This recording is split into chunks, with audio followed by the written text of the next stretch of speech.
Here in this session we will walk through the refrigeration graphs. The refrigeration graphs can be found within the Refrigeration tab. They will represent either the zone for a walk-in cooler or the zone for a walk-in freezer. Now by clicking on the graphs you can get the breakdown and view the information for the current temperature, the target temperature, the coil temperature, and these can be represented by day, week, month, or year. Now when clicking in the calendar, you can change any 24-hour period or week or months, however you'd like to break down the data. Now if we just look at the current 24-hour period, we can view that the cooler's been running pretty decent for the last 24 hours. We can see that there has been various defrosts taking place, about 3 to 4 defrosts. Now the defrosts usually are represented by this small curve or hill looking on the graph.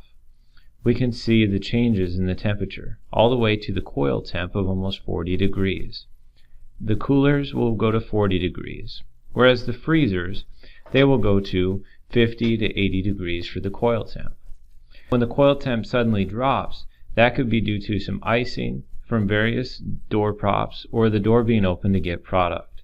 But shortly after that, it should call for another defrost to help remove any of the ice. Now as we move along in the graph, we can move the cursor and continue to view those various temperatures and time periods. As we move along the graph, we can see that there probably was some door props going on, as the graph was starting to change within the coil and the room temperatures. Even here where the room temperature got up to closer to 40 degrees is potentially due to the door being left open as various product is being brought into the cooler. Now we can also adjust this graph. We can zoom in and view that particular period. Maybe we want to see how long that room temperature was up.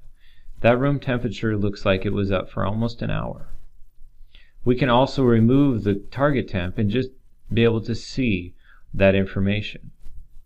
Now we can also then save this graph as a PNG on your desktop for later information, whether to see if this is a trend or send to a technician. Now your technicians would find this diagnostic information very helpful. Now if we want to look further at a walk-in freezer, we can see that this particular walk-in freezer is bringing the coil temp to 53 degrees. Now that's pretty normal. We can also see that the graph is running really good based on the coil temp and the room temperature.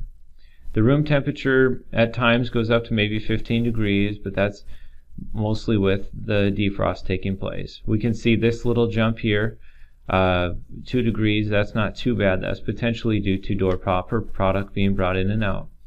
But over here where we can see the room temperature go to 33 degrees, that is potentially where the door was left open for a long period of time, as there was probably some icing taking place. Then it went through a defrost to help remove that ice, to help bring that temperature back to a normal state. Now with the freezer graph, you can adjust any of the information you want to view, just like the cooler graph, or you can save the information for further information.